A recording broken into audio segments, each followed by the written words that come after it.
Good evening, students. The lamps are dimmed here in Carter Hall, and a soft rain whispers against the high, arched windows. Outside, the air clings with the humidity of midsummer, thick with the scent of wet stone and blooming linden trees. But within these old walls there is stillness, ideal for study and perhaps for sleep. Tonight we gather to examine a curious occurrence from the early 15th century, an event so strange, so hauntingly absurd, that even the most devoted rationalists have found little comfort in conventional explanations. I speak of the so-called dancing plague of 1518, which gripped the city of Strasbourg in the Holy Roman Empire and did not release it for weeks. Picture it. In the heat of July, beneath the sharp sun of Alsace, a woman stepped into the street and began to dance. Not with music, not in joy, but uncontrollably. She danced until her feet blistered and bled. She danced through the morning and well into the next day. And then others joined her, dozens at first, and then hundreds, all unable to stop. Their bodies convulsed in rhythm only they could hear. Many collapsed, some perished, and still the dance went on. What force possessed them? Historians have speculated wildly. Mass hysteria, religious ecstasy, contaminated grain. Yet none can explain how entire communities fell into lockstep madness, nor why their limbs moved with such synchronicity, nor why some witnesses claimed the dancers' faces contorted into expressions of rapture or fear. And here, within these halls of Miskatonic, where we take special interest in the threshold between the known and the unknowable, we must ask, was it mere delusion, or something older than reason? Something glimpsed only through the fever of movement and the blurring of the conscious self. Over the course of this lecture, we shall wander not only through the streets of Strasbourg, but through the rhythms of medieval life, through the biographies of those caught in the plague's grip, through the shifting superstitions of a world steeped in mystery, and into the high cathedrals and low hovels where meaning was sought and seldom found. So settle in. Let the noise of the modern world fade. Allow your mind to drift gently through the dust of forgotten centuries. But first, please check in with a like to mark your attendance. Subscribe to attend future lectures, and leave your notes, your time, your location, or your reflections in the archive below. Now then, let us begin with the ordinary rhythm of daily life in Strasbourg just before the music began. Before the dancers rose and the city trembled, before anyone dreamed that limbs might betray their masters, Strasbourg in the early 16th century moved to a quiet, well-worn rhythm. Let us begin not with panic, but with peace, with the world as it was, that we might better feel its unraveling when it comes. The year is 1518. The city of Strasbourg sits nestled on the western edge of the Rhine, where the flow of water carries whispers from the Alps to the sea. A walled settlement of some 10,000 souls, it is a place of cobbled lanes and leaning timber houses, their gabled windows blinking sleepily into the misty mornings. The city breathes with the pace of an older world, its heartbeat shaped by bells, shadows, and the movement of sun and smoke. The bells toll gently each hour from the towering spire of Strasbourg Cathedral, a marvel of Gothic construction that casts its shadow over the entire district. Built of pink-hued sandstone, its vast rose window and intricate tracery seem almost too delicate for their age, like a spider's web of stained glass frozen in place by divine will. The townsfolk, mostly illiterate, know the bell's language better than Scripture. When the iron tongue strikes 6, the bakers stir from their beds. By 9, the market bustles. By noon, prayers drift from chapel doors. And as dusk deepens, shutters are drawn, and the lanes fall quiet once more. You might picture yourself walking those streets, not as a grand visitor, but as one of the many. Imagine the uneven stones beneath your feet, worn smooth by centuries. The scent of hot bread and animal tallow mingles with wood smoke and river mud. A fishmonger's call cuts through the damp air. Behind you, a child chases a dog down a narrow alley.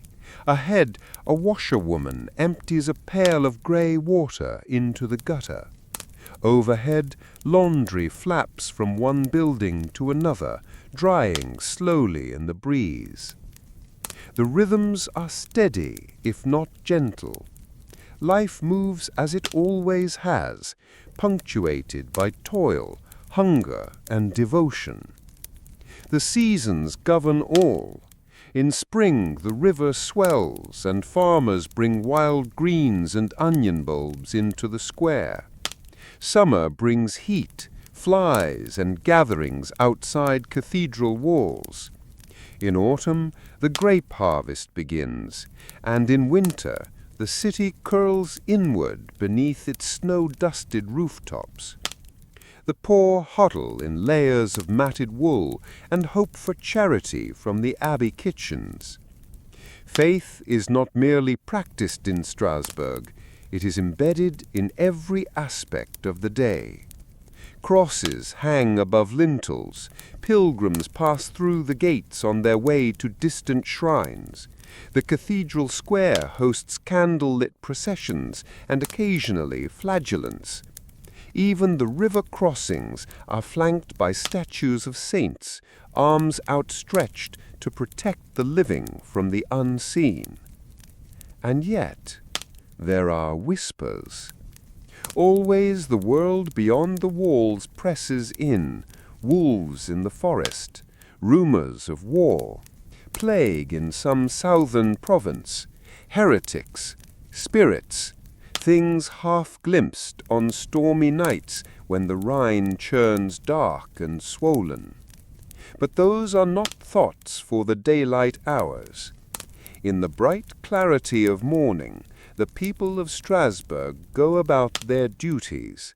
Life is predictable. Order reigns. The mind knows its boundaries. For now.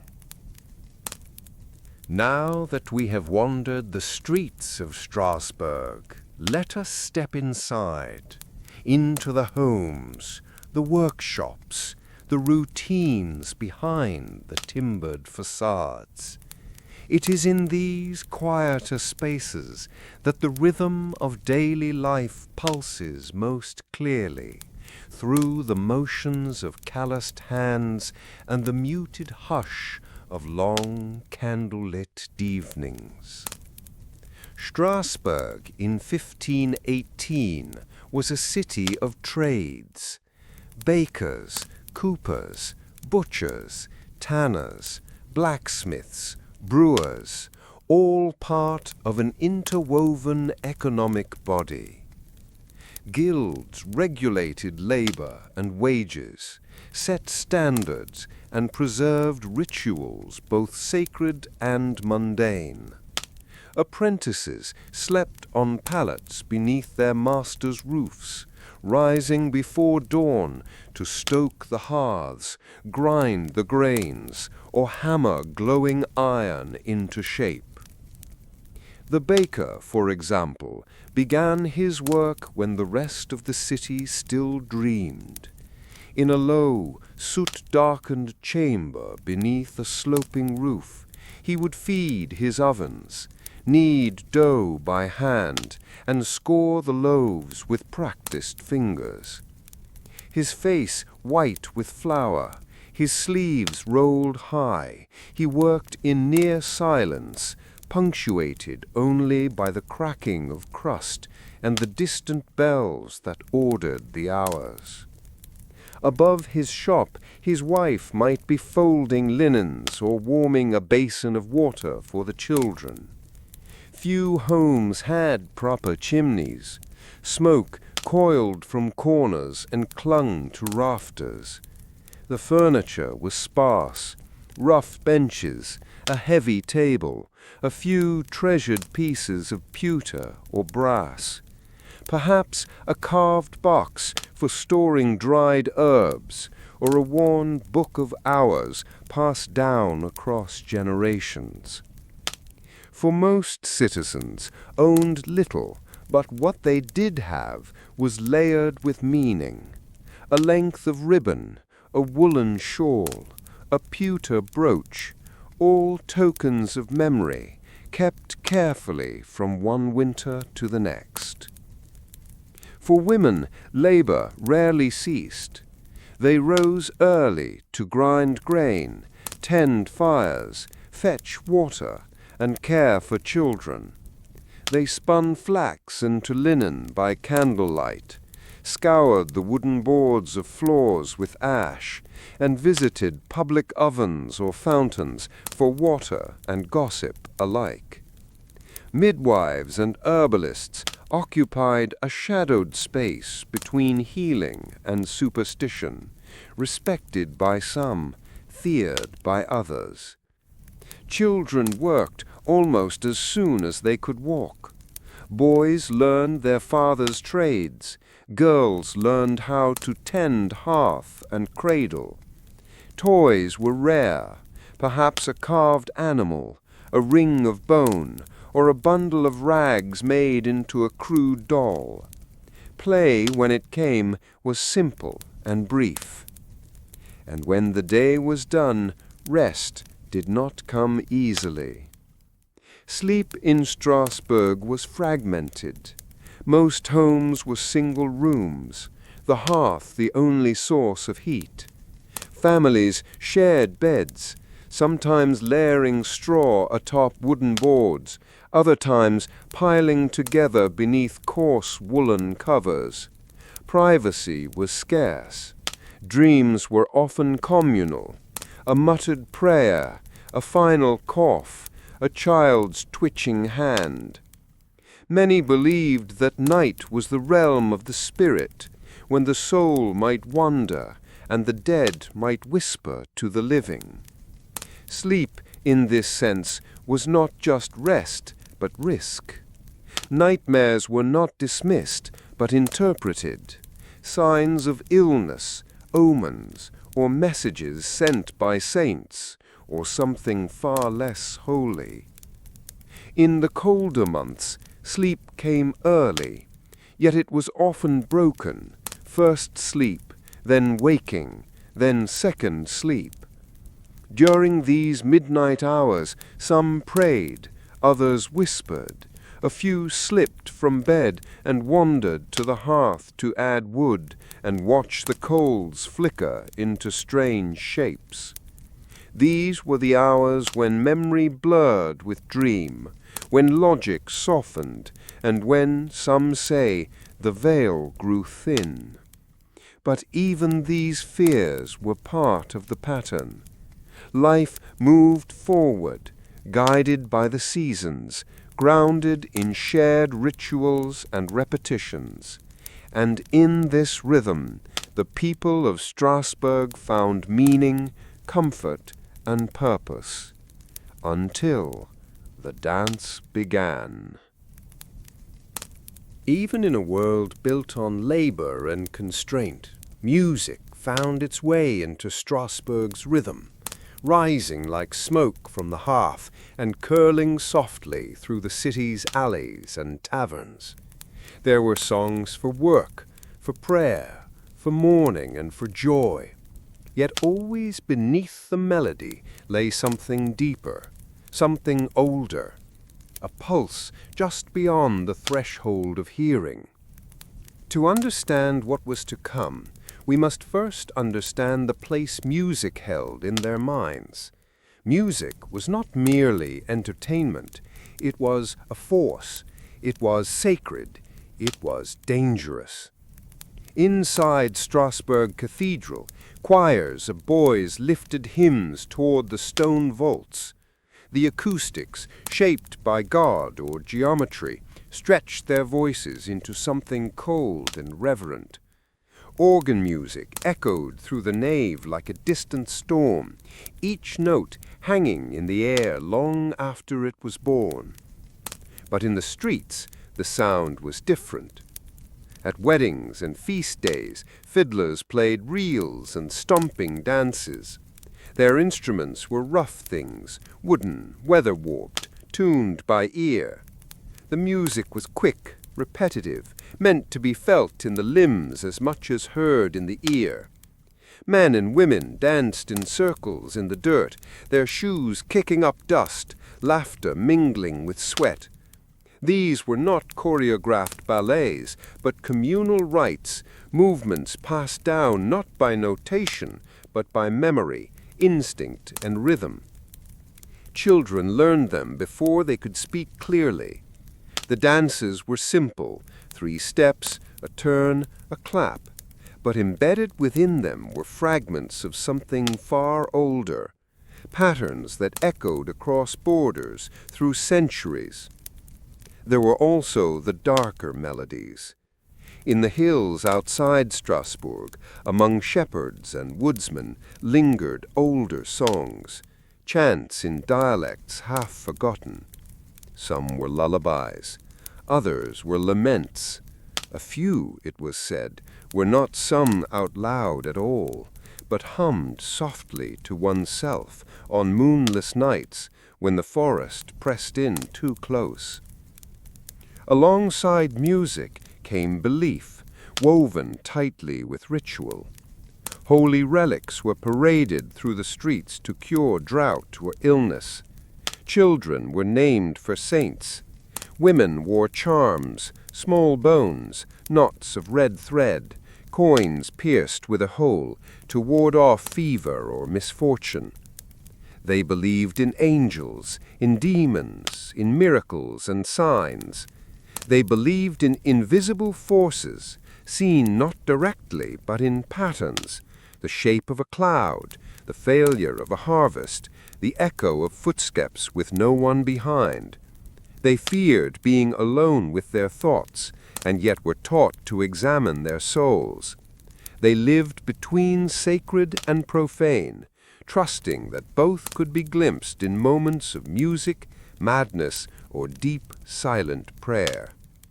Festivals often blurred the line. During St. Vitus' Day, dancers would move through the town in honor of the saint, who was said to protect against epilepsy and, curiously, uncontrollable movement.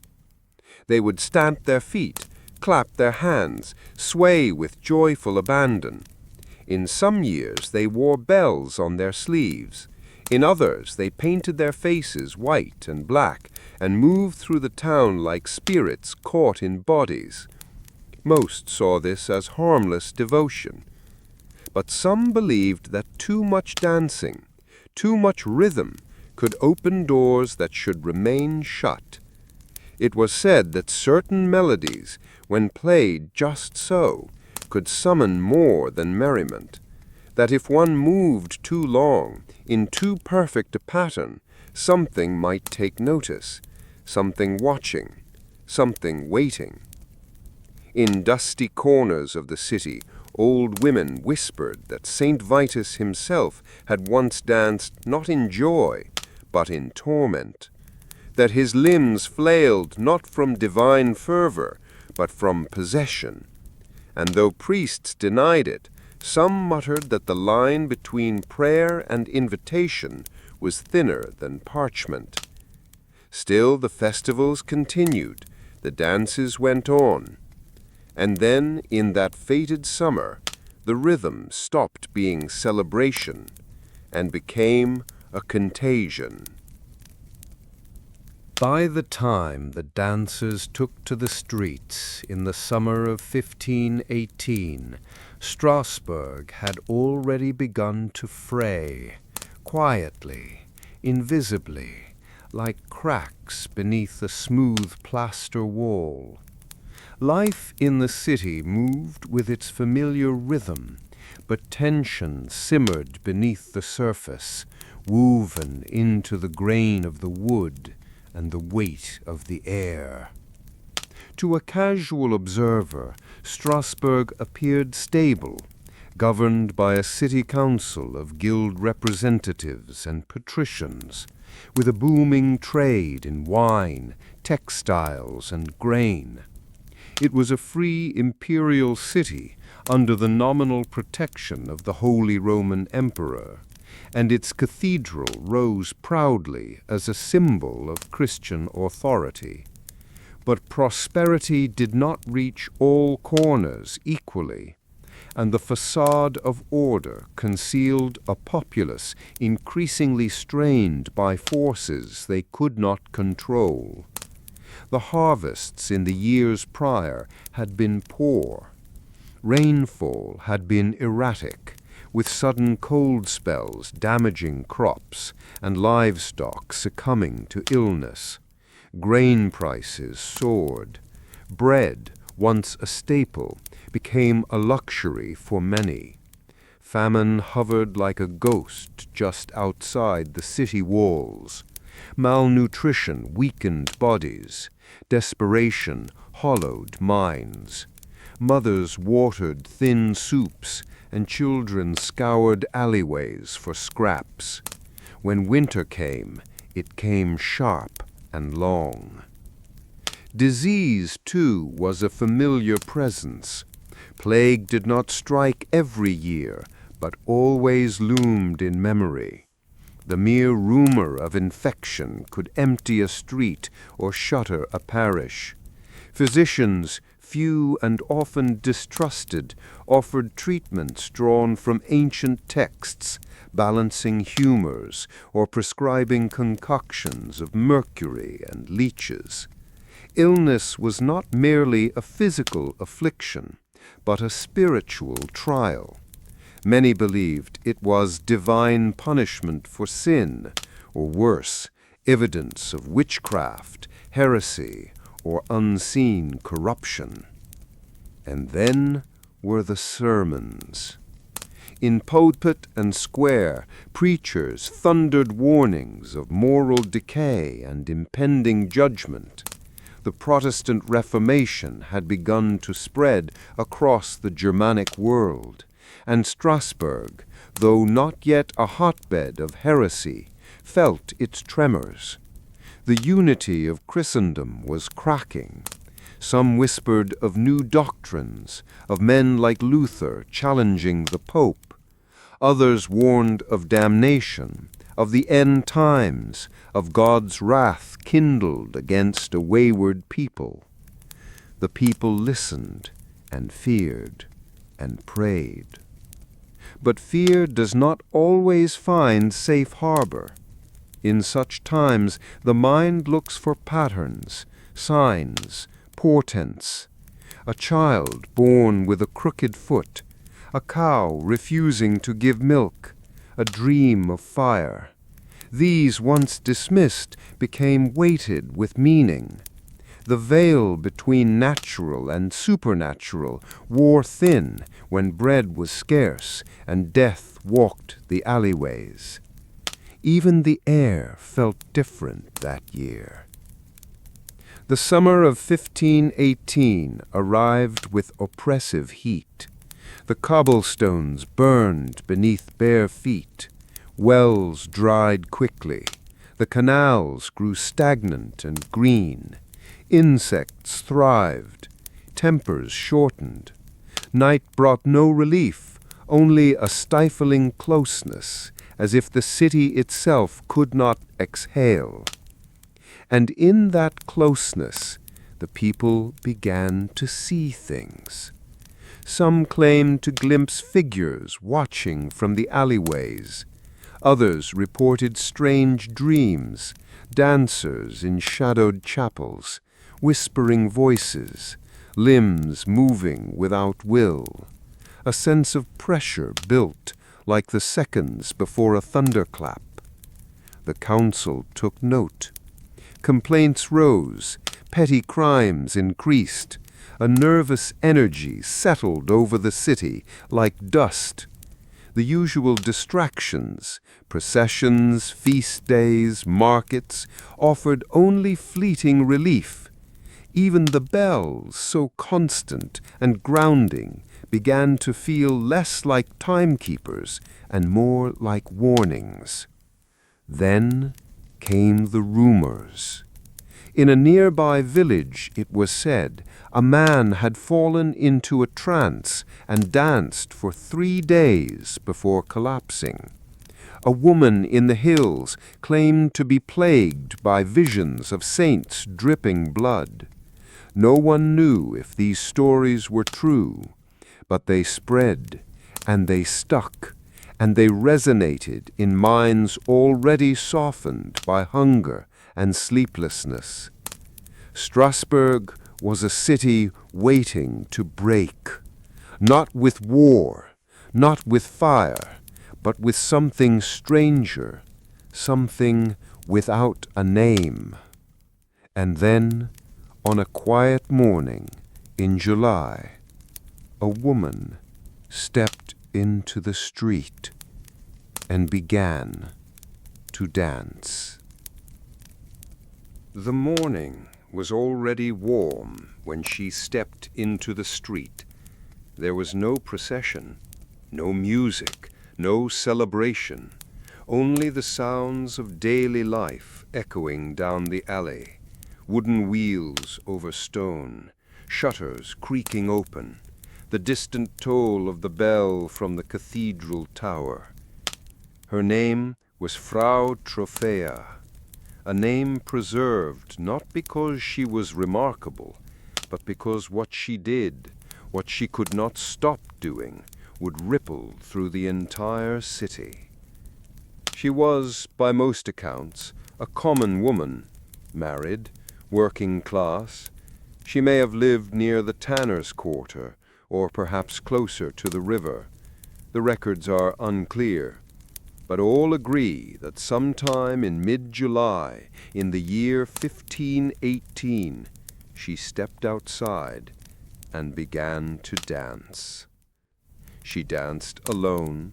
At first, her movements were simple, small, rhythmic steps, the kind a child might make while waiting, or a woman at a festival might use to amuse her children.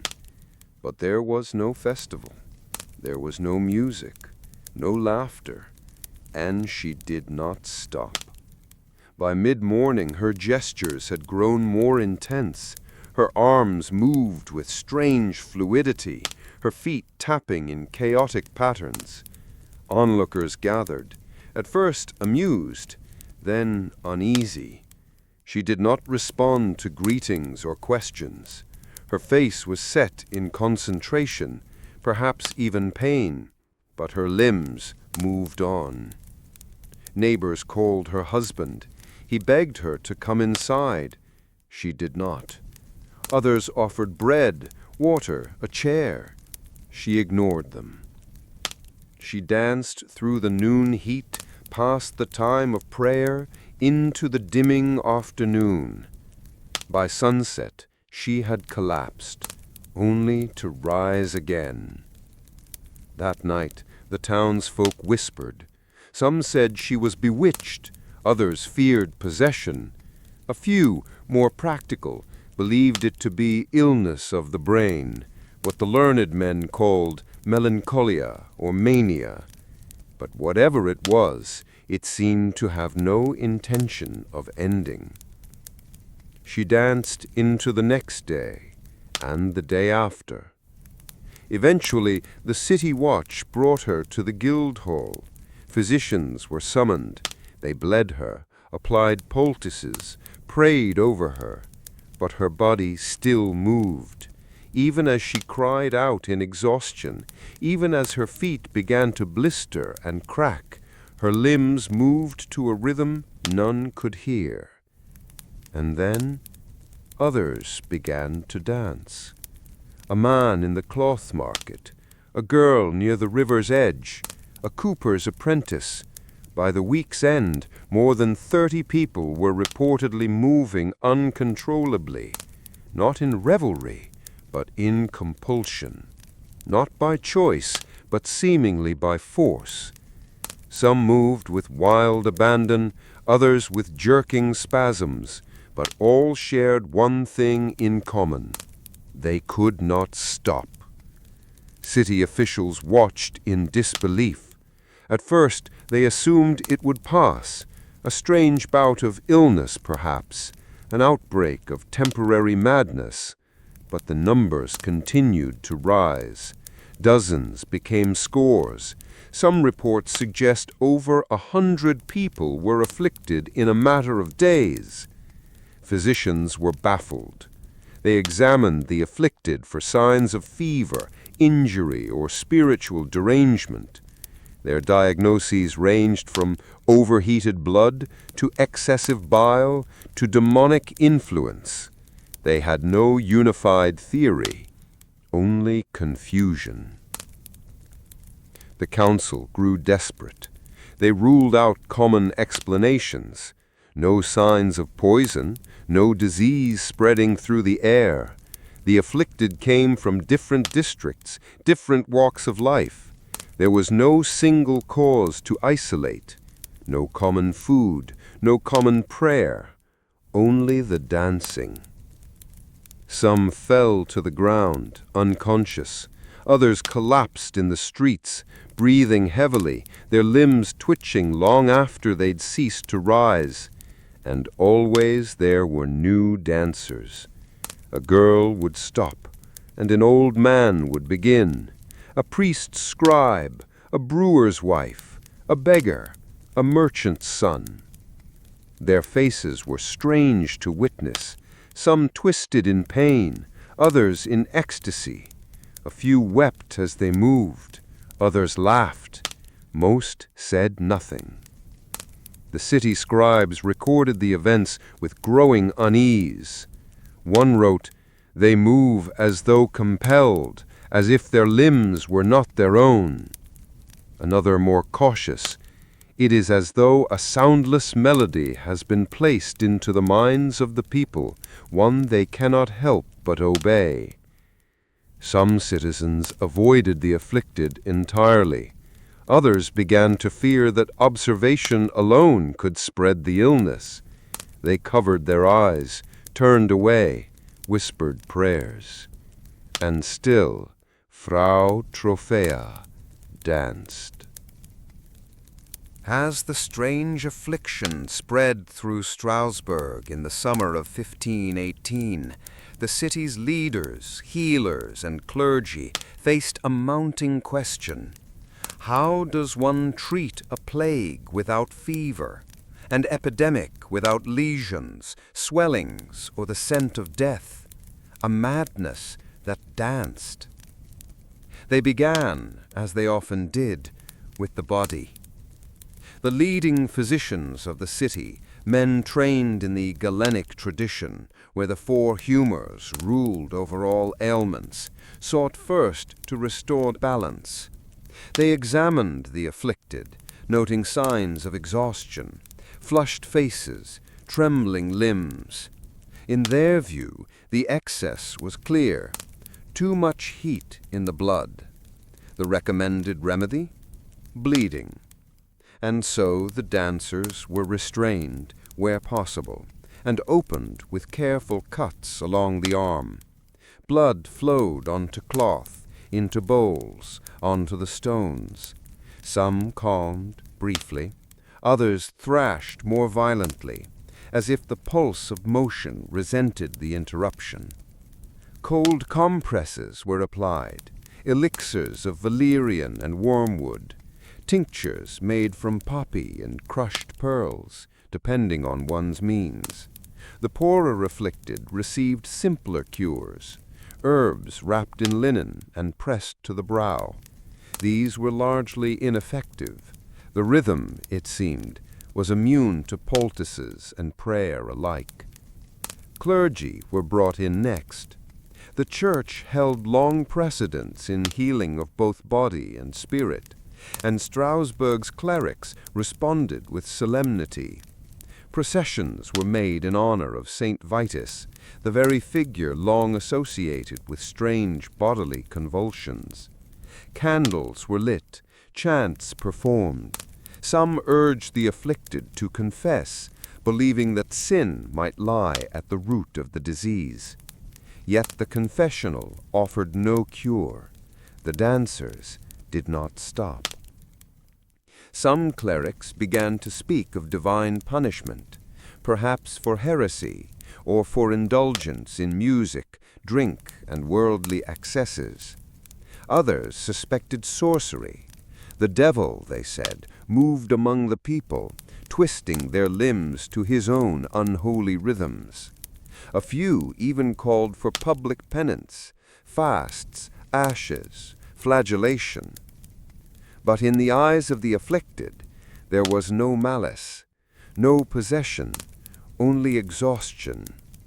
Their bodies moved because they had to. Their minds seemed trapped behind glass.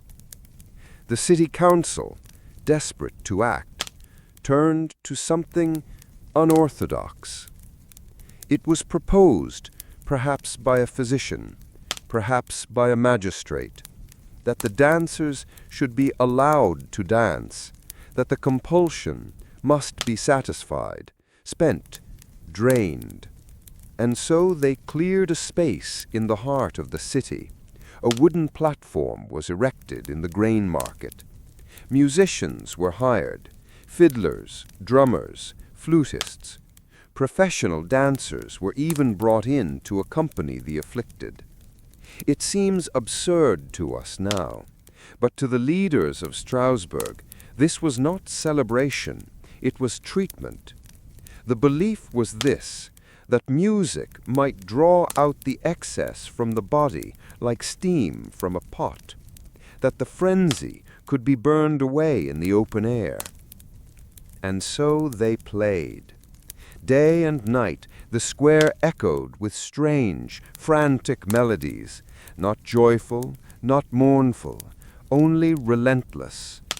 The dancers came by the dozens. Some collapsed and were carried away. Others took their place.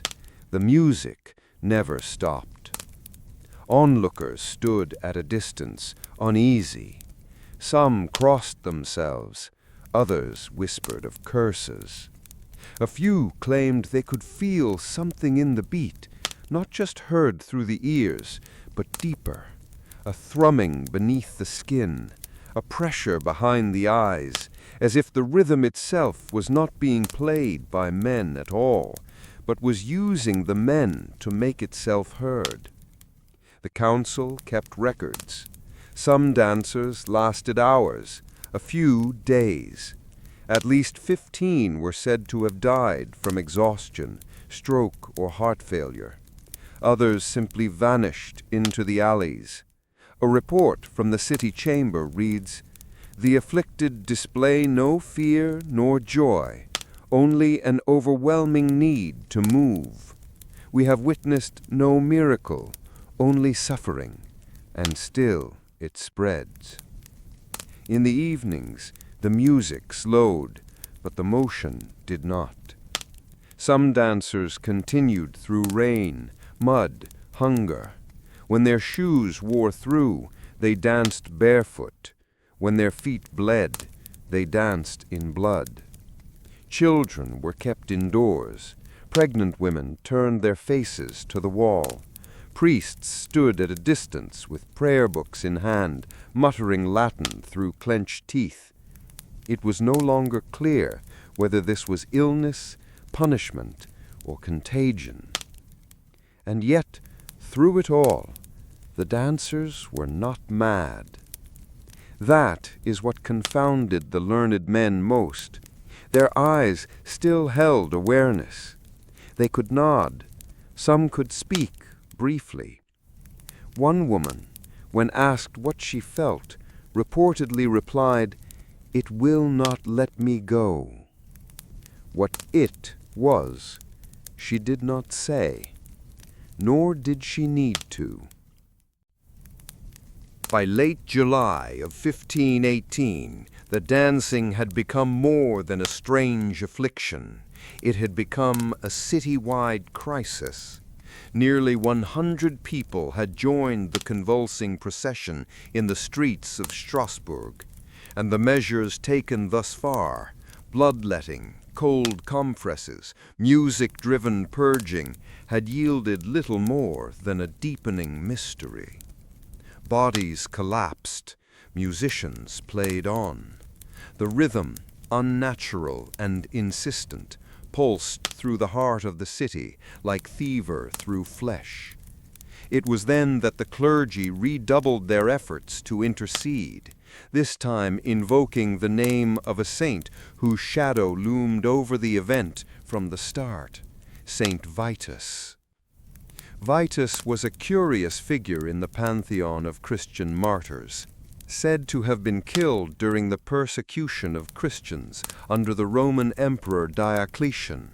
His legend was steeped not in triumph, but in trembling. His followers claimed he could protect the faithful from convulsions, from madness, from involuntary movement. In parts of the Germanic world, Saint Vitus had become the patron of those who shook, danced, or cried out in divine ecstasy. But such protection came at a price. Some claimed that those afflicted had failed to properly honor Vitus. Others suggested the dancers were seized by the saint himself, a form of spiritual penance, a grim dance of atonement. To appease him, the clergy ordered processions. Pilgrims were sent to the small shrine of Saint Vitus in nearby Saverne. Others prayed over the dancers, sprinkling holy water, pressing relics to trembling hands, chanting over bodies that flailed and twisted to unheard music. A few dancers were transported, dragged or carried to the chapel of Saint Vitus itself, their bodies still twitching as they crossed the threshold. They were laid upon the stone floor beneath carved wooden saints, and their shoes were removed. As the legend held, dancing on holy ground might draw the illness out. In some cases, it seemed to work. A few returned calmer, others not at all. Of course, there were skeptics. Some magistrates worried that this was not divine affliction, but mass hysteria.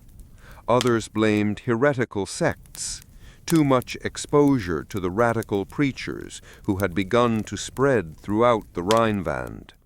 Still others whispered that the problem was not spiritual at all, but miasmatic, a poison in the air, perhaps brought from the south by traders or carried in by the sluggish canals. But these explanations did little to quiet the people's fear. Many among the city's poor saw the dancers as victims of something beyond the church's control. Stories spread of dancers who claimed to see visions, figures standing in the corners of the square, faces obscured by veils, hands beckoning. Some claimed they heard music even in silence. Others said they felt their limbs pulled as if by strings, invisible and unyielding. The city's chroniclers noted these reports with unease. One described the dancers' faces as neither joyful nor anguished, but vacant, as though the soul stood somewhere behind the eyes, watching. In an effort to contain the outbreak, the council moved to isolate the dancers, forbidding further public music and ordering those still afflicted to be confined in chapels or hospitals. The musicians were dismissed, the stage dismantled. The experiment of dancing out the illness had failed, or worse, had fed it. And yet, even behind locked doors, some continued to move. There are accounts, difficult to verify, of dancers shackled to beds who still twitched through the night, of floorboards beneath them thumping faintly, rhythmically, as though something deep below the earth pulsed in sympathy, of entire dormitories where no one slept because the sound of movement would not cease. One priest, whose name has been lost to time, wrote, "This is no illness of the flesh, but of order itself. It undoes our days and remakes our hours. I fear it is not the devil. I fear it is older." By the first week of August, more than 150 people had danced. At least 24 had died, though many more likely went unrecorded, buried quietly, their families too ashamed to speak. And still no cause could be named. The church continued to offer prayers. The city imposed curfews. Midwives and herbalists whispered of corrupted air, of star alignments, of bones singing in the earth. Others said nothing, simply bolted their shutters and waited. The feast day of St. Vitus had passed, but his presence lingered. Or perhaps it was never him at all. Perhaps, as some would later suggest, Strasbourg had merely caught the edge of something vast, an echo of an ancient rhythm, once buried, now stirred, a music without sound, a dance without end. By the middle of August in the year 1518, the tide of the dancing had not yet broken, but it had begun to recede. Slowly, unevenly, like flood waters that leave behind strange stains and softened walls. The afflicted still moved, still staggered and turned in their phantom choreography, but fewer now each day. The square fell quiet. The makeshift platform had been torn down. The instruments, once employed to purge the dance, lay silent in their cases, and yet what they had summoned or amplified had left its mark. There was no moment of climax, no miracle, no proclamation. The plague did not end, it ebbed. Some dancers simply fell and did not rise again. Others were taken away to shrines or rest homes. A few wandered into the countryside and were never seen again, like threads pulled from a tapestry by an invisible hand. And some, perhaps most unnervingly, simply stopped, abruptly, mid-movement, as if a spell had been lifted or a cord cut. They returned to their homes changed, pale, hollow-eyed, stricken with aches that did not heal. Their speech was halting, their memories incomplete. They described a feeling of being inside their own bodies, but not controlling them, like passengers, like puppets. A few spoke of dreams where their feet moved of their own accord, even while their waking bodies lay still. Most said nothing at all. Fra Trofria, whose motions had marked the beginning, disappears from the record. Whether she died, recovered, or was hidden away is unknown. Her name is never mentioned again in any surviving city documents. The magistrates, exhausted and embarrassed, filed their last reports. The outbreak had lasted several weeks. Some estimated 200 people had been affected, others fewer. The exact number was never agreed upon, as no census of dancers was ever formally made. Those who died were quietly buried. There were no mass graves, no monuments, no sermons were given in their name. There was, however, a change in tone among the city's leaders.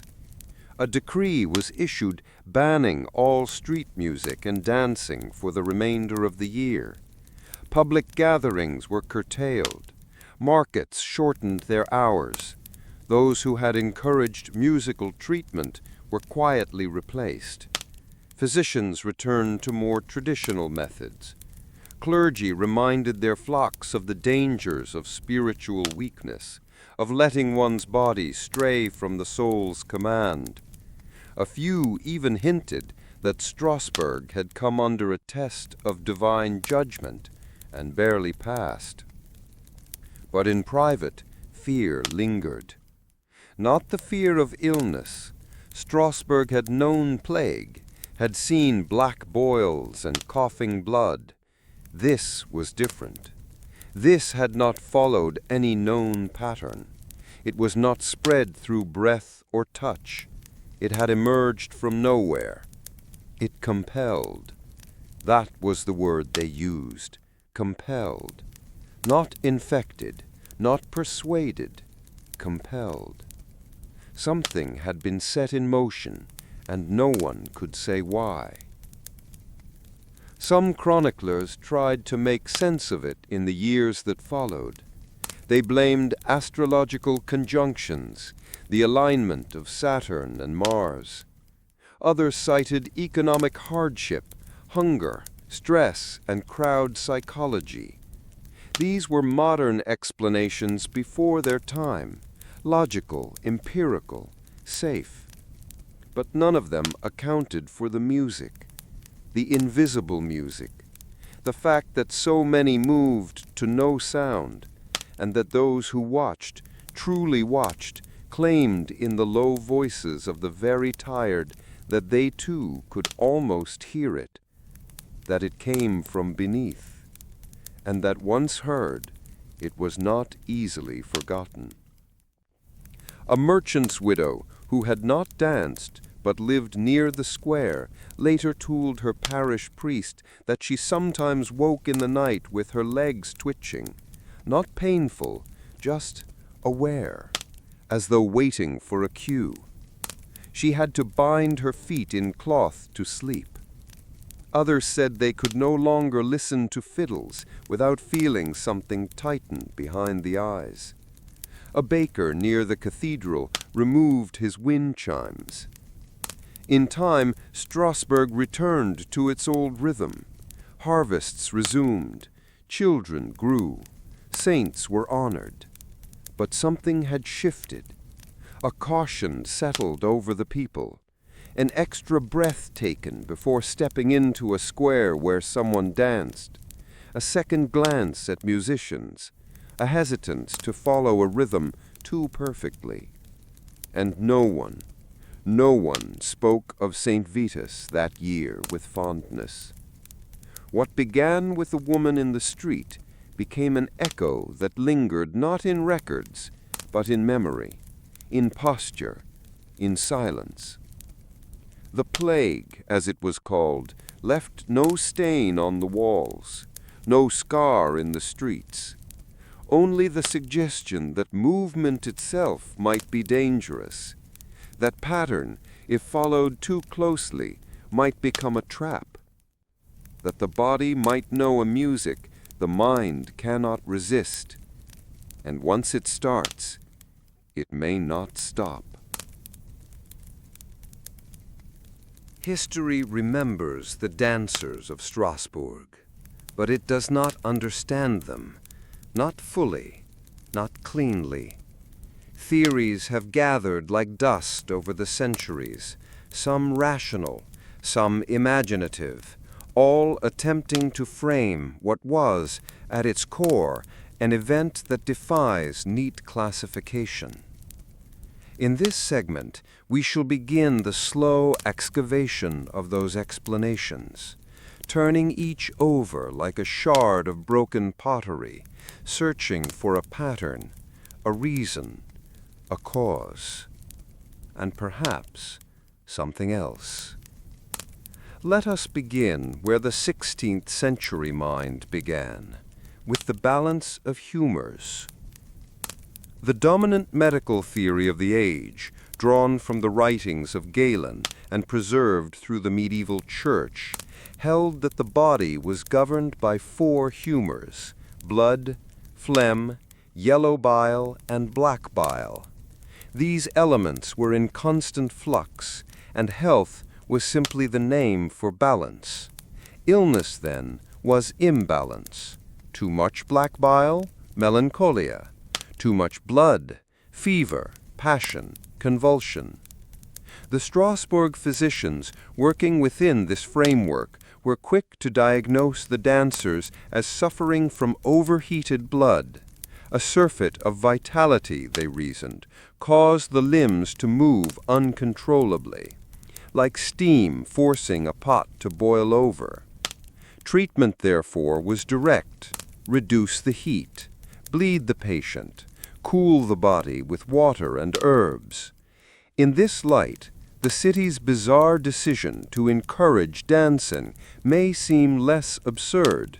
It was, by their logic, a purging, a way to let the rhythm expend itself, a kind of therapeutic combustion. But the results were not convincing. If anything, the affliction intensified, and so other explanations crept in, rooted not in medicine, but in spirit. Clergy viewed the plague through the lens of divine justice. Strasbourg, like much of the empire, was a place of wavering doctrine.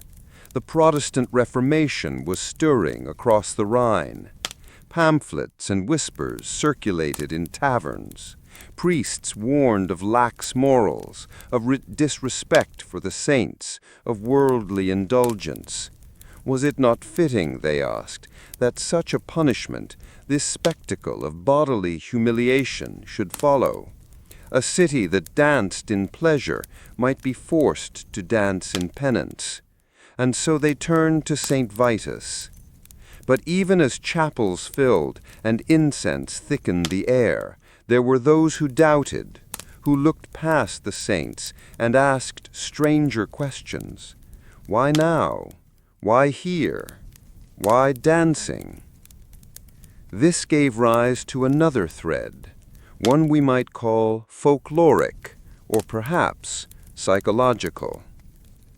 The theory of mass hysteria. In more modern terms, this is known as mass psychogenic illness, a phenomenon in which stress, fear, or trauma manifests physically, collectively. It is not faked, it is not imagined. It is rather an unconscious reaction of the body to unbearable tension. Think of fainting spells at revivals, or trembling at spiritual gatherings, or laughter that spreads uncontrollably through a crowd. These things are documented, measurable, real. By this theory, the citizens of Strasbourg, already strained by hunger, disease, and spiritual confusion, succumbed not to a virus, but to a contagion of suggestion. One woman danced, and others, on some deeper level, recognized her condition.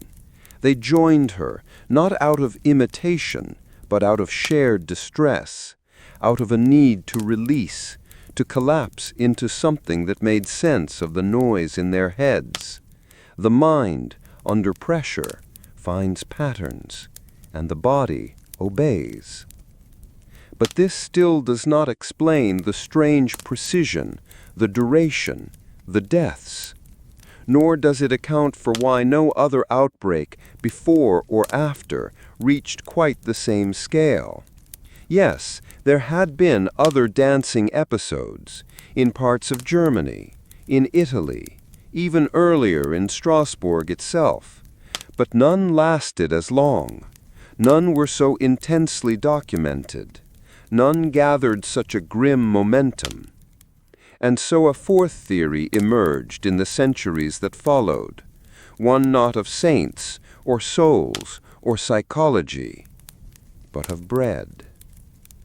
In the early 20th century, historians proposed that the dancers may have been poisoned, not by a toxin in the air or water, but by ergot, a fungus that grows on rye and produces a compound chemically similar to LSD.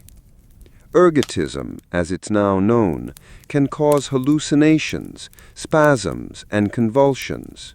Sufferers may see visions, feel burning sensations, or lose control of their limbs. It is a compelling theory. The summer of 1518 was unusually wet, ideal for fungal growth. Bread made from contaminated grain could have easily spread among the poorer districts of Strasbourg, affecting a swath of the population with terrifying results. But here, too, the evidence is incomplete. Ergotism often presents with gangrene. The Strasbourg dancers showed no signs of limb decay, and ergot tends to incapacitate, not animate.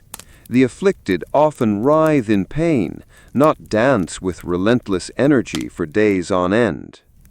And so we are left with fragments. Medical imbalance, divine wrath, social trauma, fungal poison. Each theory explains a piece of the puzzle, but none the whole. The dance remains. Its rhythm echoes faintly in the record, in the confused scribbles of physicians, in the whispered prayers of priests, in the marginalia of civic scribes who drew small figures in the corners of parchment, limbs flailing, faces empty. And always, at the center, is the question: what moved them? Not just their feet, not just their bodies, but what entered them, and why. As the centuries passed, the dancing plague of Strasbourg remained a paradox, too vivid to forget, too inexplicable to explain. Scholars reassembled its bones again and again, applying each generation's favored theories. But beneath these rational reconstructions ran a deeper current, one that had little to do with medicine or science, and everything to do with meaning. Cultural memory does not only preserve events, it reshapes them. It looks for symbols, for patterns, for resonance. And in Strasbourg's dancers, it found all three. In the world of early 15th century Europe, the line between spiritual affliction and bodily disease was not merely blurred, it was almost non-existent. Illness might begin with exposure to cold air or spoiled food, but it could also be the result of a cursed glance, a failure to light a votive candle, a child born under an unlucky star.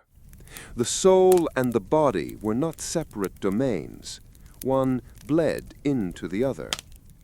This worldview shaped how the dancing was interpreted, not as a standalone illness, but as a sign, a warning, a judgment.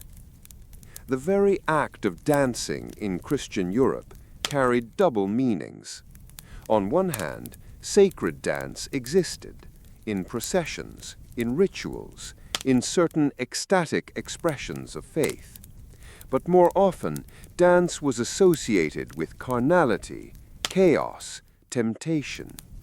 It was the behavior of the foolish, the sinful, the unrestrained. Think of the peasant reels at harvest time, where wine flowed and inhibitions faded. Or the bawdy circle dances outside taverns, where men in masks moved like beasts, and women lifted their skirts to the rhythm of drums. It was joy, yes, but also license, a loosening of the self.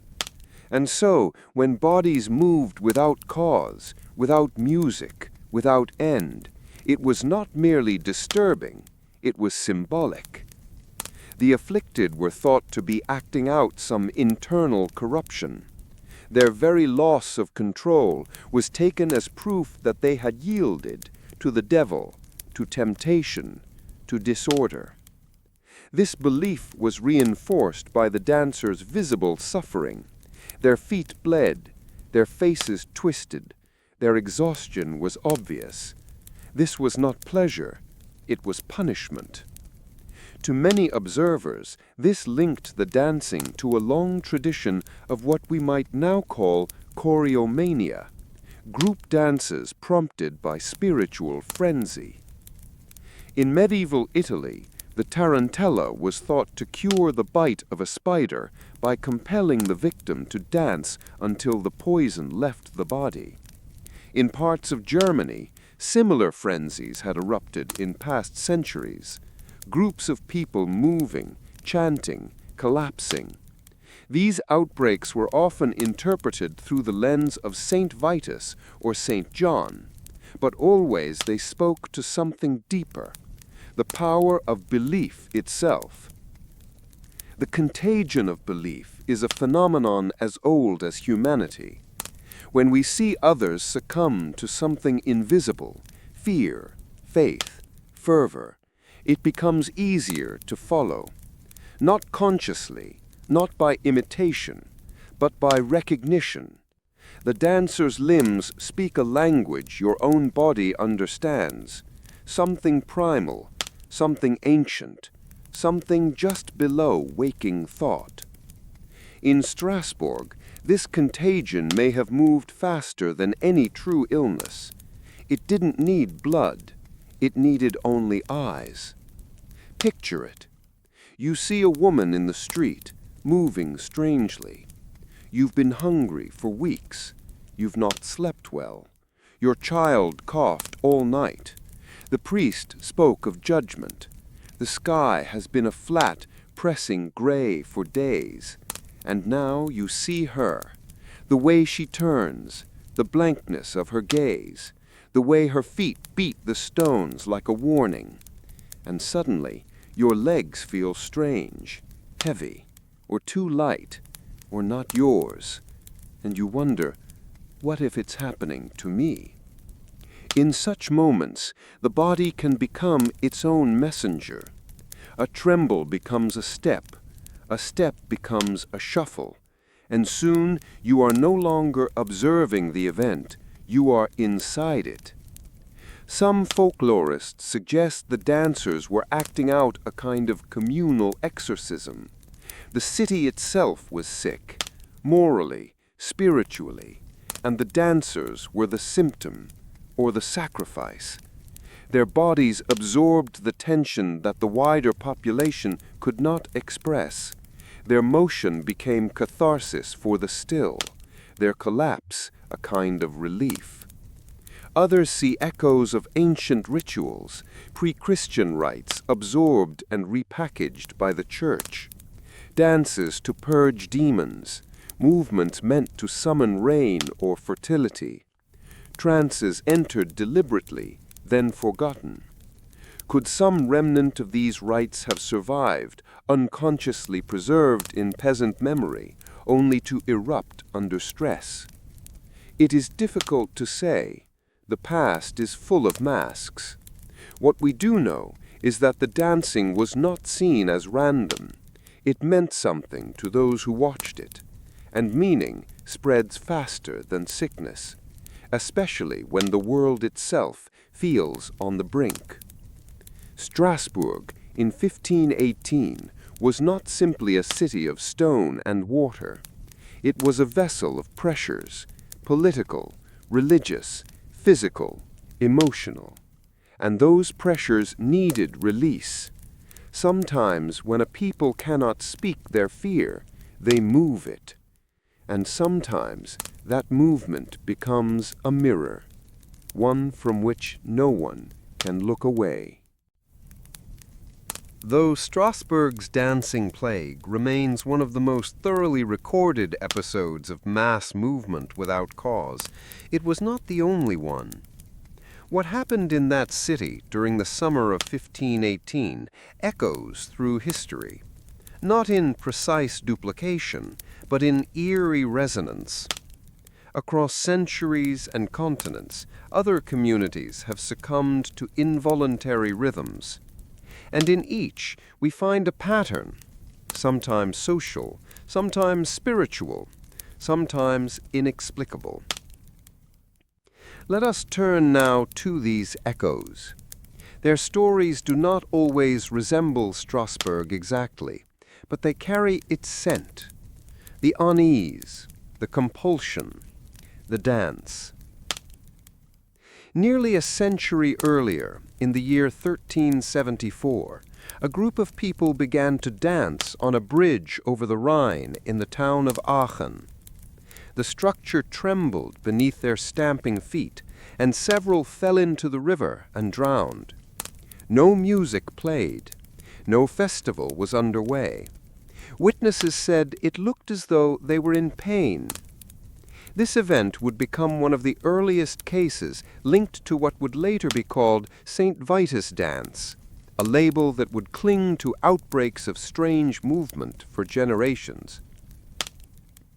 In Italy, another phenomenon took shape, one tied to the bite of a spider. The tarantella, a rapid, frenzied dance, was believed to be the only cure for the venom of the tarantula. In Puglia, particularly around the town of Taranto, those who claimed to be bitten would be brought into a public square and surrounded by musicians. They would dance with increasing intensity, rolling on the ground, tearing at clothes, beating the earth, until the poison was sweated out. Men and women alike, sometimes entire groups, would fall into the ritual. And though the spider's bite was rarely witnessed and even more rarely fatal, the belief persisted for centuries. What's striking is that the music of the tarantella was specific, a minor key, a particular tempo, a certain rhythm. Not just any sound would do. It had to be the right music to release the affliction. Here again we see rhythm treated as medicine, or as exorcism. In Madagascar, in the Malagasy tromba ceremonies, spirit possession is sought rather than feared. Individuals, often women, enter trance states through drumming and dance, believed to be inhabited by ancestral spirits. Their movements change, their voices shift. They take on new identities and deliver messages to the living. These rituals are structured, accepted, and even celebrated. And yet, to an outside observer unfamiliar with the custom, they might seem indistinguishable from madness. In 17th-century England, the Shakers, a Christian sect, practiced ecstatic dancing as a form of worship. They believed that such movement purified the soul. Observers found their ritual strange, even disturbing. But for the Shakers, the trembling of the body reflected the stirring of the spirit. It was a sign of divine nearness. The 20th century brought new variations. In 1962, at a girls' boarding school in Tanganyika, now Tanzania, a laughter epidemic broke out. It began with 3 students and spread rapidly. Within days, dozens of girls were convulsed with uncontrollable laughter. Not joy, not amusement, but laughter as a symptom, relentless, exhausting, often accompanied by crying, fainting, or breathlessness. The school was closed. When it reopened, it spread further. It lasted months. No cause was ever definitively identified. In Kentucky, in 1939, at a textile factory, workers began fainting en masse. Others claimed to smell strange gas. Some developed rashes or nausea. Investigations found no toxic leak. Doctors declared it a case of psychogenic illness, the body responding to shared fear, shared tension. What links these events to Strasbourg is not geography or culture, but something older, an architecture of the human condition. In moments of stress, of uncertainty, of invisible pressure, when social structures strain and individual voices are unheard, the body can become the mouthpiece. A convulsion, a laugh, a dance, movement as language. Some scholars argue that these events are most likely when four conditions are met: a community under prolonged stress or hardship, strong belief in supernatural or moral forces, a triggering event or figure, often female, and social structure that suppresses individual expression. Strasbourg met all four. So did Taranto. So did the Tanzanian school. But even these theories, tidy as they seem, miss something. The feeling of it. Those who danced, those who laughed, those who twitched, they were not simply following suggestion. They were experiencing something, whether divine, delusional, chemical, or unknown. They entered a state outside normal awareness, a space beyond control. And in that space, the rhythm lived. Some anthropologists speculate that such states, dissociative, ecstatic, trance-like, are a natural part of the human mind, that every culture, in its own way, finds room for them, in religious ritual, in dance, in storytelling, in dreams. When suppressed, these states do not disappear. They erupt. And when they erupt in mass, we get something like Strasbourg. Or perhaps we get Strasbourg when something else, something other, erupts in us. In certain old texts, difficult to source, rarely cited, there are references to movements that match no known tradition. Not circular, not symmetrical, not geometric. Motions that repeat at strange intervals, that correspond not to music, but to vibration, harmonics, tensions between sound and silence. A dancer in 15th-century Prague described feeling a pull beneath his skin, as though his bones sought alignment with something deeper than rhythm. A monk in Bavaria noted that certain postures brought about visions of the hidden sphere. These fragments are dismissed as mysticism, as madness. But madness, too, has its symmetry, and the dance, whatever else it may be, has always known how to find us. We return now, slowly, gently, to Strasbourg. Not the city of 1518, but the city as it is today. A place of quiet lanes and old stones, where tourists gather beneath the soaring spire of the cathedral, and the Rhine flows in patient silence beneath ivy-draped bridges. There is no marker for the dancing plague, no bronze plaque, no memorial sculpture, no gilded script etched into sandstone commemorating the summer when hundreds of bodies moved against their will. And perhaps that is fitting, Because despite all that has been written, all the theories, all the diagrams and footnotes, the event itself remains not so much an incident as an aperture, a wound in time, a hollow space in the shape of a question. What does it mean when an entire city moves as though compelled by something unseen? That question haunts the edge of every explanation. Whether we dress it in the robes of Galen or the lab coat of the modern psychologist, whether we invoke God or fungus or stress or mass hysteria, we are still left at the core with a simple image, the moving body. Frau Trophäa, the apprentices, the beggar woman, the merchant's son, the cobbler's wife, all swept into a rhythm no one else could hear, dancing until they bled, dancing until they wept, dancing until they fell. And what of those who watched? There are sparse accounts of the watchers, those who stood at the edge of the crowd, clutching their children, whispering prayers. What did they feel? Pity? Horror? A fear that their own feet might betray them next? Did some of them tap along unaware? Did any step forward only to stop themselves just in time? In any crowd there are those who lean a little closer to the edge.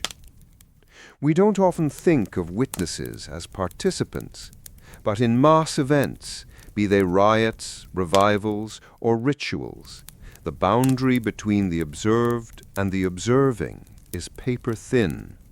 The rhythm doesn't need to enter your body, it only needs to enter your awareness. And then it waits. Modern psychology tries to map this terrain with terms like group behavior, suggestibility, mirror neurons. These are useful frames, but they miss something that the chroniclers of Strasbourg, in their earnest confusion, understood instinctively. There was something about the dancing that did not belong. Not just strange, not just disruptive, but alien. A behavior that didn't grow out of their customs or logic or dreams, but instead pressed into them, bent them, distorted them.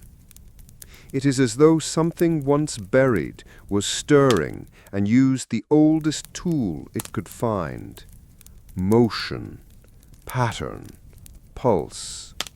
And here, in this final movement of our inquiry, we may venture, carefully, into a kind of metaphor, a Lovecraftian lens, if you will. Suppose for a moment that there are rhythms older than music, not melodies or songs, but structural resonances, patterns that echo through the deep structure of matter, of thought. Perhaps the human brain, shaped over eons of evolution, is occasionally vulnerable to such rhythms. Not often, not predictably, but when certain conditions align, heat, hunger, faith, fear, perhaps a doorway opens. Perhaps the dancers were not ill, not possessed, not traumatized. Perhaps they were aligned. For a time their nervous systems attuned to something not meant for them, a frequency not native to human thought, not destructive, merely indifferent, like a deep ocean current that pulls a swimmer far from shore, without knowledge, without recognition. In this view, Strasbourg becomes not a site of hysteria, but of contact, a brushing up against an old signal. It would explain the silence that followed, the lack of resolution, the fact that no theory satisfies, that the event entered the archive not as history, but as myth. And still it draws us. There are scholars, quiet ones, cautious, who have noted minor anomalies in later events, a recurrence of specific movement patterns in other outbreaks, a certain rhythmic cadence that appears in otherwise unrelated reports, a sequence of footfalls, a gesture, a turn, always the same. One even suggested that the pattern, if mapped, formed a kind of diagram, not geometric exactly, not artistic, but purposeful. A design that emerges only when enough bodies move in unison. A signal made flesh. And if so, then perhaps the dancers of Strasbourg were not victims, but instruments, used once, briefly, and then discarded. We will never know. What remains are sketches in margins, letters from priests, council records, theories upon theories, and silence. But in the silence there is a kind of motion, and if you listen carefully, very carefully, you might still hear it, not with the ears, but somewhere behind the eyes, where the rhythm waits. While the afflicted danced and collapsed in Strasbourg streets in the blistering summer of 1518, not all shared their fate. There were those who stood at a distance, on balconies, behind shutters, from within stone chambers thick with incense and law, who watched. These were the city's elites, its councillors, physicians, guild masters, and clerics. Their feet remained still. Their hands held not rhythm, but records. And from these records we can learn what it meant to witness the impossible, and be tasked with understanding, managing, and surviving it. The Strasbourg City Council was a formidable civic body comprised of wealthy guildsmen and patricians, elected to manage everything from trade regulations to public order. The council met regularly in the town's administrative hall, a long building of timber and stone, tucked among merchant houses and overlooking a market square. By July of 1518, the council's minutes shifted from the usual subjects of tariffs and river tolls to an increasingly urgent concern: what to do about the dancing. Early entries strike a measured tone. They refer to the event as an affliction or a disturbance among the common folk. Initial notes suggest local physicians be consulted and that the affected be watched closely. There is no sign of panic. But as the days passed and the dancing spread, the tone sharpened. They began referring to the event as a plague. They documented deaths. They recorded the cost of musicians hired, the materials used to construct the platform in the market square, the payment made to dancers who were supposedly meant to guide the afflicted through to exhaustion. They requested reports from the parishes, from the hospitals, from the cathedral clergy. The council found itself caught in a rare and disquieting role, not merely ruling over the people, but watching them unravel. Councillor Johann Dittweiler, whose personal notes survive in fragments, described the plague as a sickness of motion and warned that if left unaddressed, it might lead to a collapse of civic order. His concern was not metaphysical, it was structural. If people could not be trusted to stay still, to labor, to follow the ordinances of time and place, what then? The council was not alone in its concern. Physicians consulted during the outbreak responded with a variety of theories. The official court doctor, whose name is regrettably lost to time, wrote that the heat had stirred the passions and loosened the fibers of restraint. Another believed the dancers were overcome by vapors from beneath the earth. Some advised bleeding, as we have seen. Others recommended isolation. A few, possibly out of desperation, suggested marriage for the unmarried dancers, implying that some base frustration had boiled over into frenzy. It is not clear whether any of these physicians spent meaningful time with the afflicted. Their writings suggest detachment, observation, theory, not presence. The clergy offered a more complex response. While some priests echoed the council's desire for order, others saw the dancing as divine theater, a warning, a living parable, as one sermon reportedly phrased it.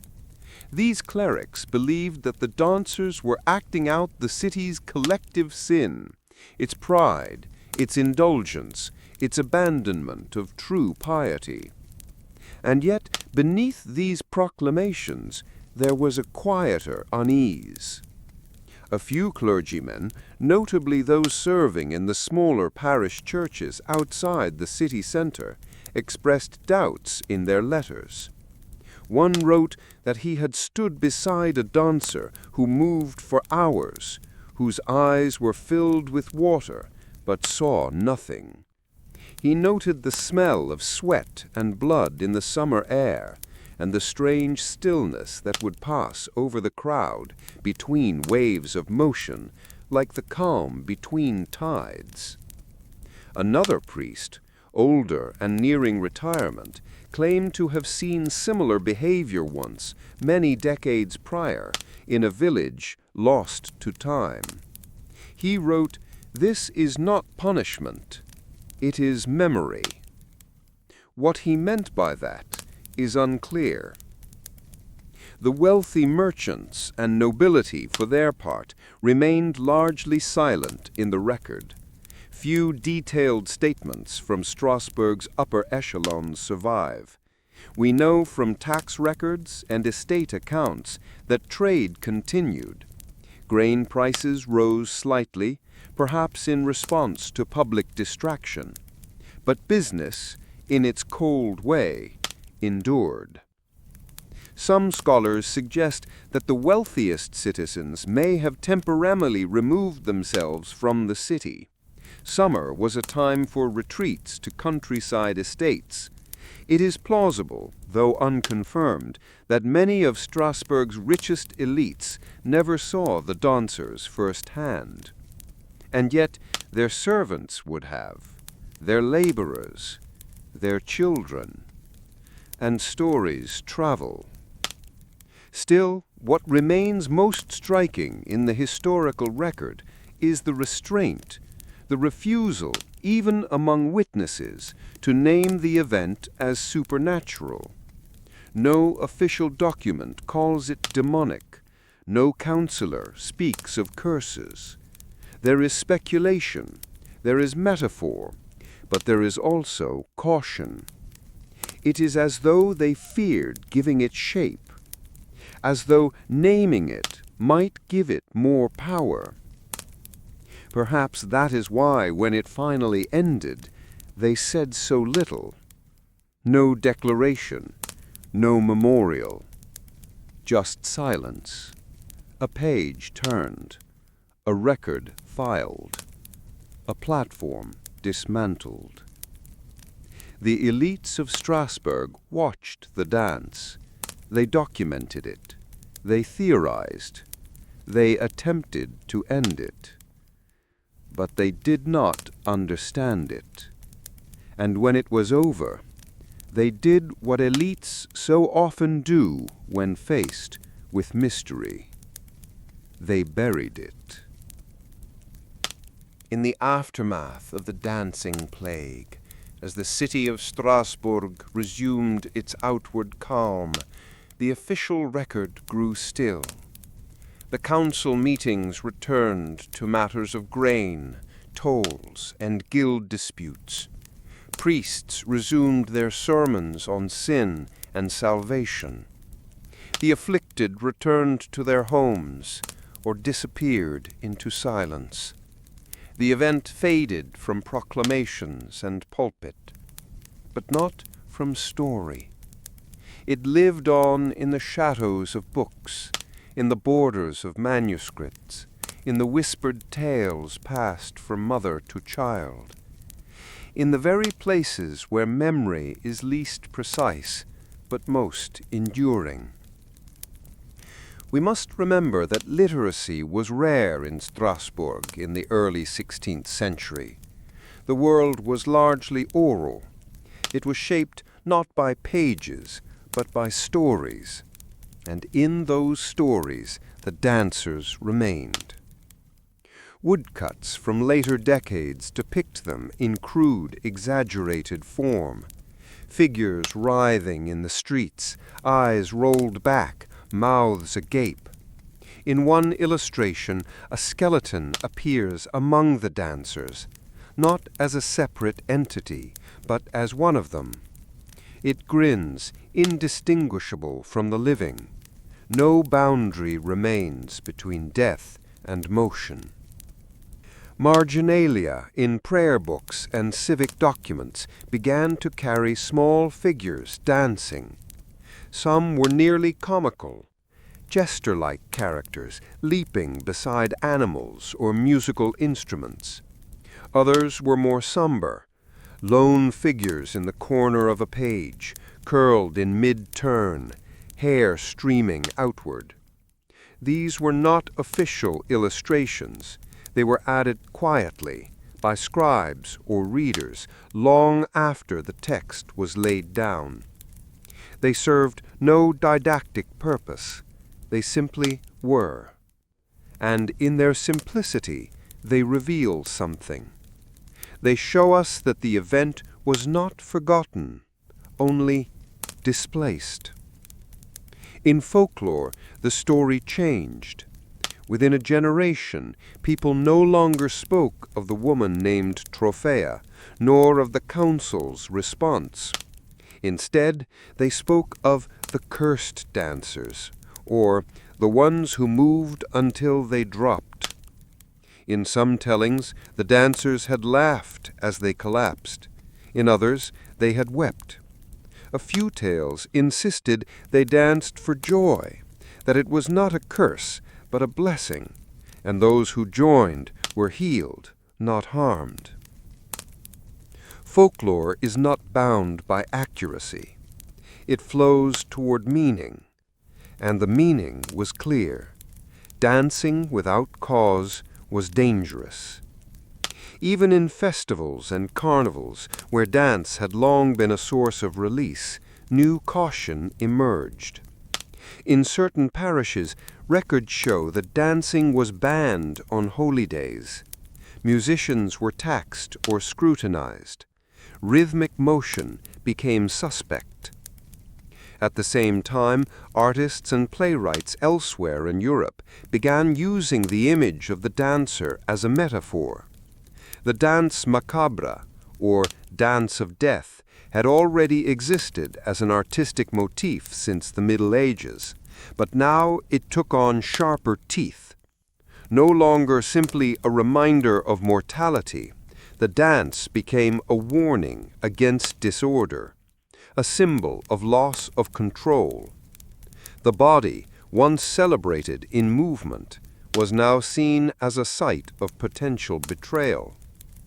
In one minor mystery play performed in the region during the mid-16th century, a character dances uncontrollably while the townspeople argue over whether to help him.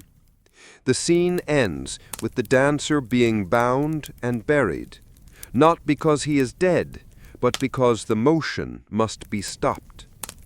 The audience, reportedly, found it unsettling. Not tragic, not funny, simply wrong. And yet, fascination persisted. In certain regional songs, refrains appear that evoke the Strasbourg dancers. One Alsatian lullaby, collected centuries later, includes the line, "Keep your feet beneath your quilt, lest the rhythm find you." A simple warning, almost playful, but underneath it, the echo remains. The rhythm. The idea that something once started might not stop. And here we arrive at a strange contradiction. The elites of Strasbourg, the councillors, physicians, clergy, sought to suppress the dancing through policy and doctrine. But the people, in story and sketch, preserved it. Why? Perhaps because the mystery was more truthful than the explanation. In folklore, you do not need to explain. You only need to feel. A woman dances in the square. She cannot stop. Others join her. The town watches. Something moves through them. Then it ends. You tell it again and again. Each time slightly different. Each time slightly truer. And in this retelling, the dancers achieve a strange kind of afterlife, not as victims, not as sinners, not as citizens, but as symbols of loss, of surrender, of the strange spaces between the known and the unknowable. Symbols, in short, of what it means to be human in a world that moves to a rhythm we do not always choose. In any mass phenomenon, plague, riot, revival, there are those who fall under its sway and those who do not. The story of Strasbourg's dancing plague often dwells, rightly, on the afflicted, their bodies, their exhaustion, the bewildering compulsion that overtook them. But just as mysterious are those who stood still, the unaffected, the observers, the ones who watched day after day without so much as a twitch. Who were they, and why were they spared? The records offer no formal census of the dancers, and still less of the still.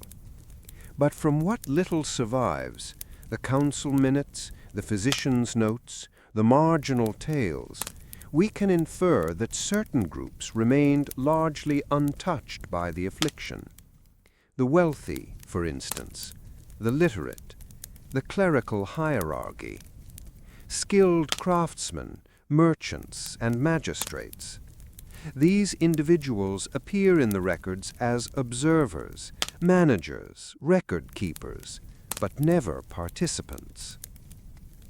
Likewise, some professions, physicians, midwives, barbers, monks, left no hint that their own joined the dance. The afflicted were overwhelmingly drawn from the laboring poor, housewives, apprentices, farmhands, washerwomen, those whose days were ruled not by decision but by repetition, not by voice but by motion. Some historians suggest that this disparity points to class-based stress, that the lower classes, already stretched thin by hunger, disease, and back-breaking routine, cracked under pressures the privileged were insulated from. The dance was the language of a suffering body, crying out where the voice was denied. But that explanation alone feels insufficient, because others suffered too. Not all of the unafflicted were wealthy. Many lived beside the dancers, shared their bread, their roofs, their air, and yet they remained still. Why?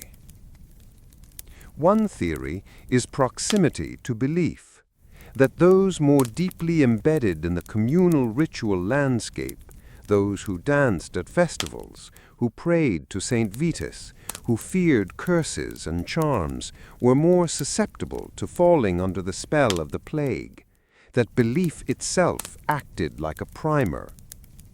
But again, the theory falters, because not all believers danced. Many of the devout remained untouched. Perhaps then it was something subtler, a matter of internal rhythm. We all carry rhythm within us, our breath, our pulse, the cadence of our days. For some, that rhythm is soft, gentle, yielding. For others, it is tight, rigid, bound. Might it be that those with more pliant rhythms, those more open to movement, more accustomed to surrender, were simply more vulnerable? There is in certain mystical traditions the idea that movement is a form of invocation, that to move in a certain way is to invite presence, that posture itself can open doors. If so, might it be that the unaffected were not stronger, but merely closed? There's a passage in an obscure monastic text from the late 15th century, seldom cited, difficult to trace, that suggests something curious. It warns, "There are rhythms in the world that do not enter all hearts. Some souls are sealed like wine in wax. Others are uncorked and pour at the first vibration." The metaphor is imperfect, but it suggests a truth, that susceptibility is not weakness, it is openness. And if the dancers were vessels, briefly filled and emptied by something not their own, then the still were simply not chosen, or not tuned. Some chroniclers note that the unaffected often watched with a strange mixture of horror and envy, that even as they feared the compulsion, they sensed something purer. One anonymous account from a visiting merchant describes standing in the square and watching the afflicted move. They had no shame, no thought. Their arms carved spirals in the air. They were free in a way I have never been. I feared to join them, but I feared also to remain unmoved. This admission, raw and rare, suggests a darker mirror to the plague, that for some the dance was not merely affliction, it was escape. And if escape was possible, what did that mean for those who stayed behind? What does it mean to remain untouched by madness? Does it signal strength? Or does it mark you as already too far gone? There are quiet stories, never official, of those who wanted to dance, but could not, who stood beside the afflicted, willing their bodies to join, who tried to mimic the movements, but felt nothing, who wept not from fear, but from absence, as though the rhythm had passed them by, as though they had been found and rejected. We do not often speak of such longing. It does not fit easily into the narrative.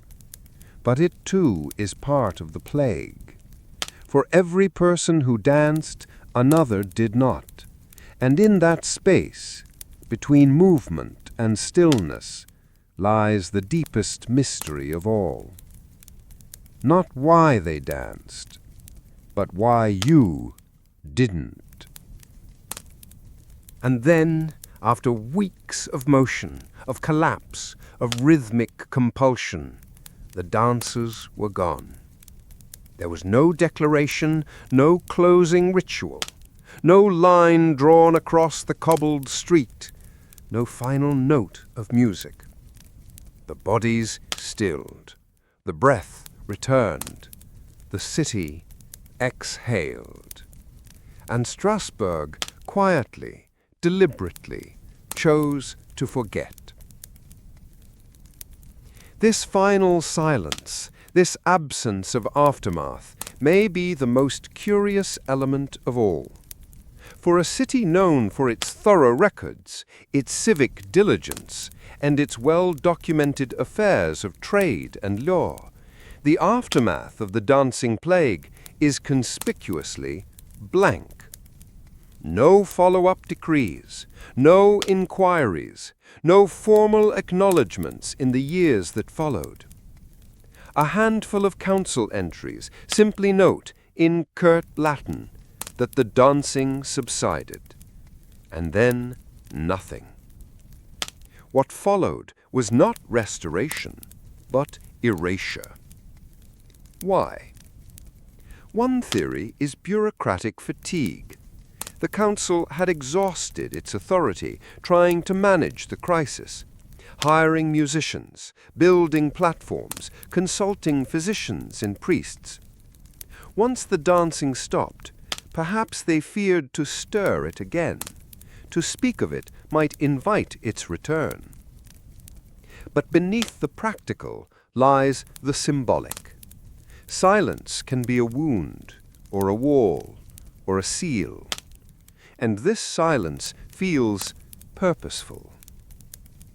Consider the psychology of a society that has watched its people lose control, completely, visibly, in the public square, not to war, or famine, or plague, but to something that moved through them without name. It's one thing to suffer, another to be made strange to yourself. What could be more terrifying? To speak of the plague is to admit that something passed through Strasbourg that law could not command, that scripture could not name, that reason could not bind. And so the event was not remembered as history. It was pushed sideways into legend, into whispers, into the space just outside language. The city did not bury the dancers, it buried the question. This is not uncommon. Throughout history, communities have responded to trauma with structured forgetting.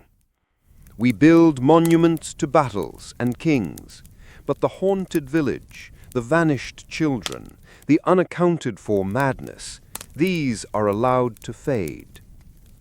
But fading is not forgetting. In Strasbourg, for decades after the plague, small signs lingered. Musicians were viewed with unease. Festivals were shortened. A peculiar reluctance took hold around dance itself, especially public, unstructured dancing. A superstition emerged that rhythmic movement, particularly in groups, should be broken after a short time. A gesture, a cough, a prayer, something to interrupt the rhythm before it deepened. Some claimed the silence was not simply avoidance, but warning, that the city had come close to something, an edge, and that memory might act as a summoning. There are accounts, scattered, difficult to verify, of private gatherings where survivors of the dance were said to twitch in their sleep, to hum without knowing it, to move sometimes while dreaming. Nothing dramatic, just a tap of the foot, a slow turn of the wrist. One widow, many years later, was heard to mutter in her twilight years, "We don't speak of the summer, not because we forgot, but because it remembers." And here we arrive at the core of Strasbourg's silence, not as failure, but as ritual, a collective turning away, a binding. It worked, for the dancing never returned. Not in Strasbourg, not quite. But sometimes, rarely, strange things happen in the margins. A small town reports a girl who laughed for days. A factory closes after too many fainting spells. A school empties because the students won't stop moving. These are dismissed, explained, papered over. But for those who have read the old accounts, who know the signs, the echoes are unmistakable. Because the rhythm never left. It simply fell quiet. And quiet is not stillness. It is waiting. So now, students, as the lamps dim low in Carter Hall, and the final pages of this strange account settle upon the desk, we find ourselves not at a conclusion, but at a quiet edge. We have travelled through the narrow lanes of Strasbourg, through its hunger and heat, its prayers and fears. We have watched the woman who could not stop, the council that could not understand, the rhythm that could not be named. We have followed the dancers into collapse, and those who stood still into silence. And still the question lingers. What moved them? Was it illness, hunger, madness, the weight of a world too tight around the bones? Or was it something else, something older than plague and piety, a memory not stored in the mind but in the body, a rhythm that slips between belief and biology, curling like smoke through the spaces where certainty fails? Some say the dancers were victims. Others say they were symbols. A few, quietly, say they were touched. Not by divinity, not by evil, but by something forgotten. Not evil, not divine. Just old.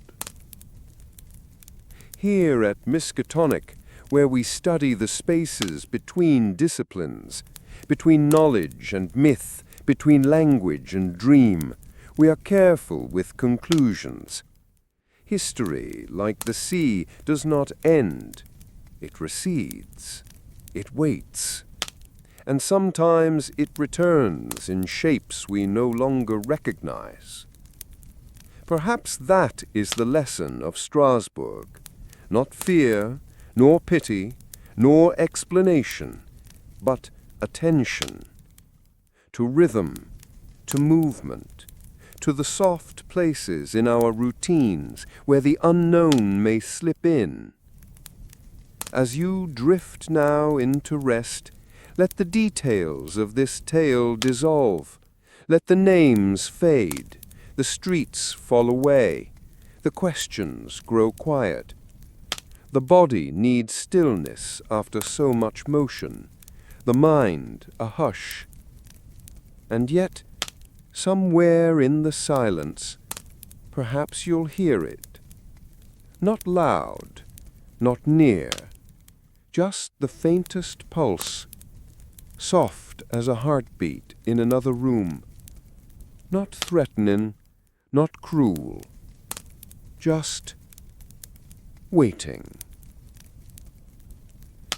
Good night, students of Miskatonic. The lecture is ended. The rhythm is not.